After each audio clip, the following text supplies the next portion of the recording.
नमस्कार मित्रों, स्वागत है आपका हमारे चैनल सनातन माइथोलॉजी टेल्स में। आज हम आपको महाभारत के महान धनुर्धर भगवान श्री कृष्ण के प्रिय सखा और धर्म के महान रक्षक अर्जुन की संपूर्ण जीवन गाथा सुनाने जा रहे हैं।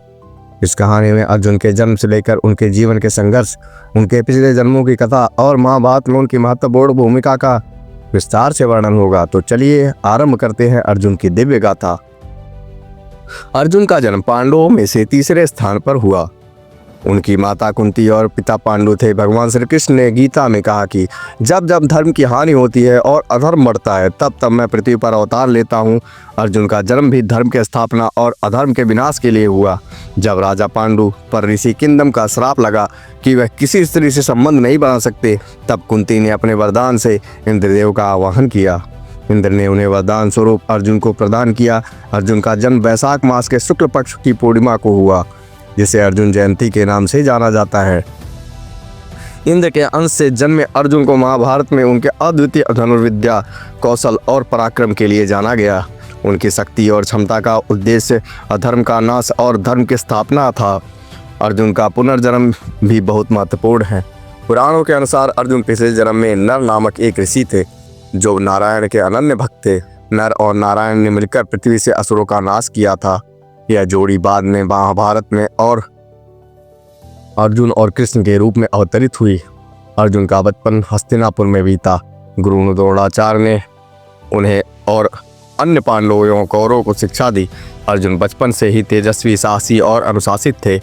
गुरु द्रोण ने उनकी इस प्रतिभा को पहचानते हुए उन्हें अपना सबसे प्रिय शिष्य बनाया। एक दिन गुरु द्रोण ने अपने शिष्यों की परीक्षा ली। उन्होंने एक पेड़ की शाखा पर लटकी हुई मछली की आंख पर तीर मारने का लक्ष्य दिया। जब अर्जुन से पूछा गया कि वह क्या देख रहे हैं, तो उन्होंने कहा, मैं केवल मछली की आंख देख रहा हूँ। उसके इस स्थान और ध्यान और एकाग्रता ने उन्हें सर्वश्रेष्ठ धनुर्धर बना दिया। अर्जुन के जीवन में कई संघर्ष आए। उनका सबसे बड़ा संघर्ष कौरवों के साथ था। जब दुर्योधन ने द्रौपदी का अपमान किया और पांडवों को जुए में हराकर वनवास भेज दिया, तब अर्जुन ने अपने भाइयों के साथ 13 वर्षों का वनवास और अज्ञातवास सहा। वनवास के दौरान अर्जुन ने भगवान शिव से दिव्य अस्त्र पाशुपतास्त्र प्राप्त किया। उन्होंने इंद्रलोक में जाकर दिव्यास्त्रों की शिक्षा ली। अर्जुन ने कौरवों के खिलाफ धर्म की रक्षा के लिए कई युद्ध लड़े और विजय प्राप्त की। महाभारत के युद्ध में अर्जुन का सबसे महत्वपूर्ण योगदान रहा।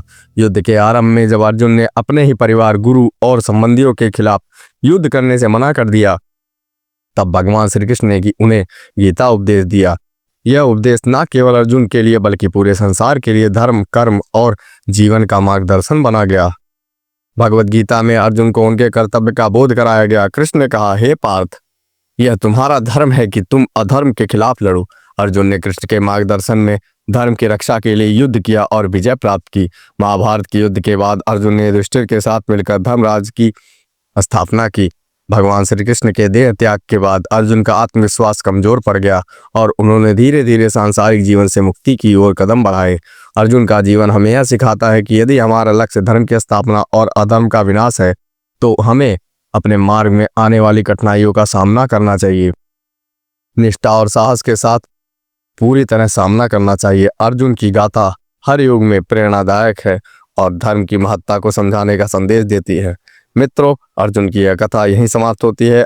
आशा है कि आपको यह कहानी पसंद आई होगी। हम जल्द ही एक और रोचक कथा के साथ वापस आएंगे। तब तक के लिए देखते रहिए सनातन माइथोलॉजी टेल्स। धन्यवाद।